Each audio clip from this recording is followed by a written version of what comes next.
Muchas gracias. Este es el vale. Muchas gracias, repito. Agradecer a la organización su amable invitación para compartir con todos ustedes estas jornadas y que espero que sean de interés. Mi intervención va a abordar un tema de ósmosis inversa que pensaba que era el centro de esta jornada y seguramente algunas de las intervenciones anteriores pues habrán dicho cosas que yo posiblemente vaya a repetir, pero voy a permitir también acortar el tiempo y ajustarme a los 20 minutos que estaban previstos. Hablaré básicamente de algunas claves de la ósmosis inversa en cuanto a la madurez que comentaba el profesor Delgado, a sus ventajas e inconvenientes, centrándome más en los inconvenientes para luego abordar un caso industrial, un caso concreto de investigación en el contexto de recursos no convencionales como es la industria textil en cuanto a reutilización de agua. Hablando de la ósmosis inversa, se cumplen 50 años de las primeras referencias científicas para la aplicación de la ósmosis inversa a escala industrial. Los pioneros en este campo de dar el salto a escala industrial, los profesores Reid, Loeb y Surirajan, plantearon la ósmosis inversa con una definición muy sencilla, como el proceso de obtener agua pura a partir de una disolución menos pura con ayuda de una membrana semipermeable gracias a aplicar una presión superior a la osmótica. Las características de estas membranas evidentemente contrastan con la evolución de las membranas actuales. Por ejemplo, para desalar aguas salobres se requerían del orden de 40 a 50 atmósferas con un flux bastante inferior al actual y las membranas difícilmente alcanzaban el 97% de rechazo de cloruro sódico. La evolución de estas membranas la podemos observar en este gráfico donde combinamos la valoración global de una membrana atendiendo a los parámetros que contribuyen a su funcionamiento. De hecho, la permeabilidad global en agua de mar se puede decir que ha aumentado más de 3 veces, tomando como referencia las primeras membranas de poliamida aromática en capa ultrafina, que fueron la primera gran revolución en el ámbito industrial. También podemos decir que estas membranas son más selectivas, en la actualidad del orden de 7 veces más, reducen el paso de sal, cuestan menos dinero proporcionalmente y duran más. Por lo tanto, podríamos entender que esta valoración global, las membranas actuales son 800 veces mejores que las anteriores. Esperemos que esta curva de evolución siga creciendo con las contribuciones que anteriormente se han planteado. Para entender mejor el comportamiento de la membrana, nos podemos fijar con la membrana celular, ya comentada también anteriormente, de forma que los mecanismos de transporte en este tipo de membranas pasan por movimientos de difusión para los elementos más solubles y para aquellos que son menos solubles se requieren transportes facilitados o transportes activos que son difícilmente de reproducir en las membranas sintéticas. Este tema de las acuaporinas ya se comentó, no voy a incidir en él, pero presenta canales muy selectivos para favorecer la permeabilidad del agua. Lo interesante sería comparar estas estructuras con las poliamidas aromáticas que fueron y siguen siendo el material más utilizado. En ellas encontramos caminos hidrofóbicos caracterizados por los anillos bencénicos, donde por exclusión y por repulsión determinados componentes no pueden atravesar la membrana. Sin embargo, a través de los canales de las amidas fuertemente hidrofílicos permiten la disolución del agua y gracias a la fuerza impulsora de presión favorecer el paso continuo de las moléculas de agua. No estamos muy lejos en la configuración si entendemos que la membrana celular precisamente está formada por capas totalmente hidrófobas como son los fosfolípidos y tienen incrustadas proteínas que favorecen el paso hidrofílico del agua.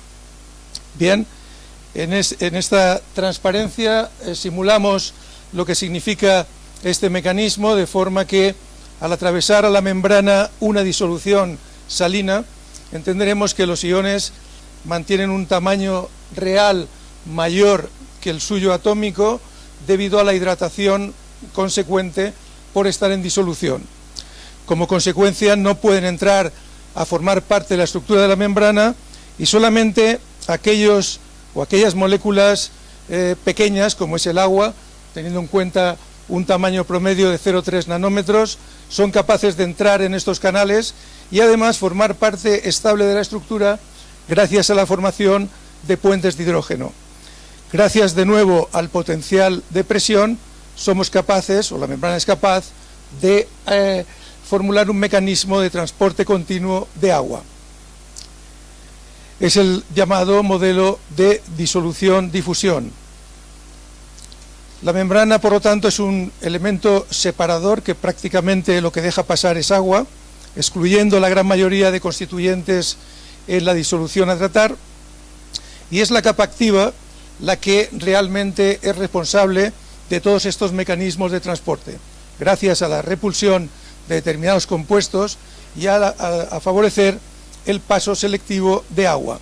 Si nos fijamos en el tamaño de esta capa activa, del orden de 500 Armstrong, en el mejor de los casos, y en función de los procesos de fabricación, de nuevo contrastamos con la membrana celular, cuyo tamaño en espesor es de entre 60 y 100 Armstrong. ¿Qué quiere decir? Que tenemos potencial también en este sentido de mejorar las propiedades de permeabilidad del agua, dado que la permeabilidad depende inversamente del espesor. Si somos capaces de rebajar de los 500 a los 60 o a los 100, tendremos un camino también interesante para mejorar la permeabilidad de la membrana. Esto conlleva directamente una reducción en el consumo energético. Si tenemos en cuenta los valores de 2,5 kilovatios hora por metro cúbico actuales en ósmosis inversa para agua de mar, nos podremos acercar a los 0,8 termodinámicamente mínimos que permiten desalar agua de mar. Sin embargo, no son todo bondades, sino que hay inconvenientes en el trato de las membranas de ósmosis inversa. Fundamentalmente, ya hemos comentado el fouling, debido al fenómeno de concentración propio de un proceso de ósmosis inversa que genera ensuciamiento, ya que la capa activa está sometida, expuesta continuamente a la disolución a tratar. Eso conlleva además un consumo energético, ya comentado también, como déficit del proceso, pero hay algunos más, como la gestión de los concentrados, el déficit todavía de membranas sintéticas específicas para tratamientos concretos, especialmente en el campo de las aguas residuales, la limitación de la vida media. Las membranas, como he dicho antes, están expuestas continuamente a un trato con la disolución y por lo tanto pierden propiedades permeselectivas, y finalmente, en el caso de las poliamidas, su baja resistencia al cloro libre, que por otra parte es necesario cuando hablamos de tratamientos de agua. Las causas del ensuciamiento, brevemente, en el caso de ósmosis inversa, se centran en la incrustación o en el scaling debido a precipitación de sales que alcanzan su producto de solubilidad, al depósito de partículas tanto de carácter inorgánico como de carácter biológico, el denominado biofouling, y finalmente deposiciones específicas caracterizadas por absorción de material orgánico sobre la membrana. Las dos primeras son habitualmente estudiadas y corregidas en los sistemas de desalación de agua salobre y agua de mar, y la última es más propia, como he dicho antes, de tratamientos de aguas residuales, donde la presencia de materia orgánica es mucho más importante que en el caso de las primeras. Para controlar este ensuciamiento hay diferentes propuestas. La última de ellas que expongo aquí es de carácter preventivo, el famoso pretratamiento del agua que accede a las carcasas de membrana, con las diferentes operaciones tanto físico-químicas como químicas para prevenir el ensuciamiento, o al menos paliar sus efectos. La primera de ellas contempla otra opción que pasa por el desarrollo de mejores membranas, que ya estamos comentando, o bien en la modificación superficial de las membranas ya existentes, o bien porque están agotadas y somos capaces de actuar sobre ellas para reutilizarlas, o bien porque consideramos que para determinados casos concretos es preferible modificar la membrana comercial. Finalmente, cuando el ensuciamiento es inevitable, pues no nos queda más remedio que limpiar la membrana para regenerar sus propiedades iniciales de proceso.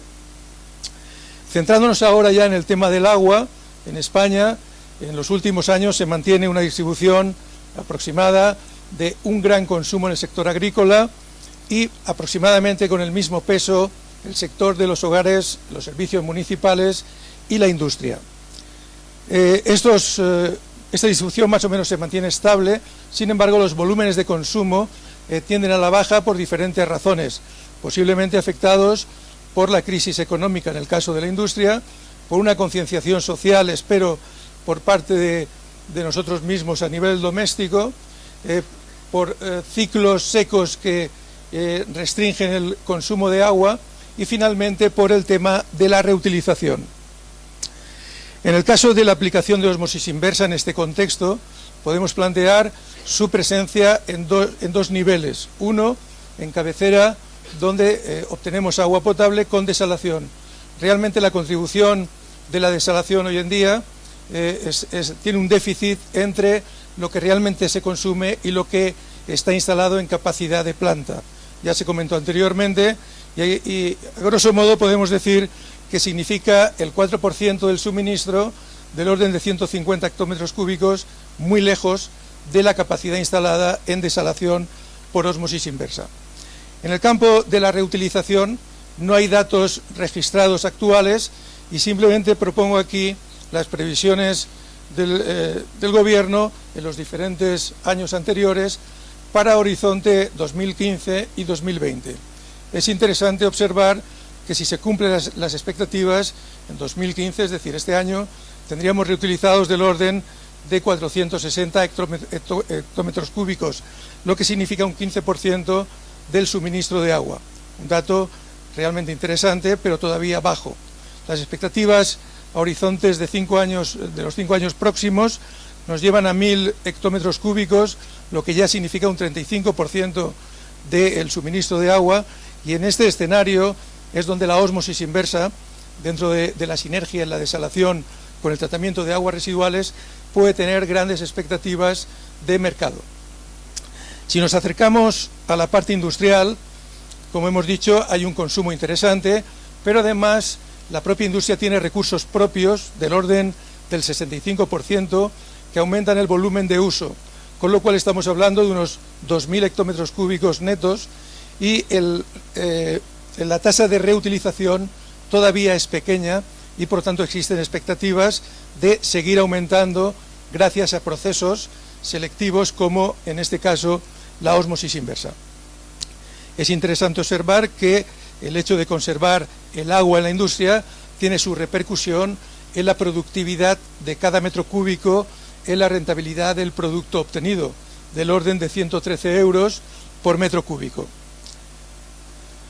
No voy a extenderme más en la parte de la aplicación porque es conocido que la ósmosis inversa se está aplicando en diferentes sectores industriales, no solamente en la reutilización de aguas residuales, sino en la obtención de agua pura o ultrapura para destinarla al propio proceso productivo. Las ventajas que ya hemos comentado de las membranas de ósmosis inversa, se les puede añadir las membranas propias del proceso de ósmosis inversa, es decir, su capacidad de modular las instalaciones, el escalado en cuanto a la capacidad de instalación y la sinergia operativa procedente de lo que conocemos muy bien en el campo de la desalación de agua salobre y agua de mar. Centrándonos ya en el tema industrial, podemos resumir que existe, como hemos visto, un alto consumo de agua, similar en porcentaje al consumo doméstico, con bajo nivel de reutilización y con una carga de contaminación realmente mucho más alta que las aguas residuales urbanas. La mayor parte de las industrias, no solo el sector textil en el que me voy a centrar, tienen dispuestas instalaciones de tratamiento porque el impacto que tendría el agua residual en las estaciones depuradoras municipales sería muy alto y complicaría su funcionamiento diario. El propio Real Decreto de reutilización nos marca diferentes alternativas a la hora de reutilizar el agua y los usos que podemos dar a este tipo de agua.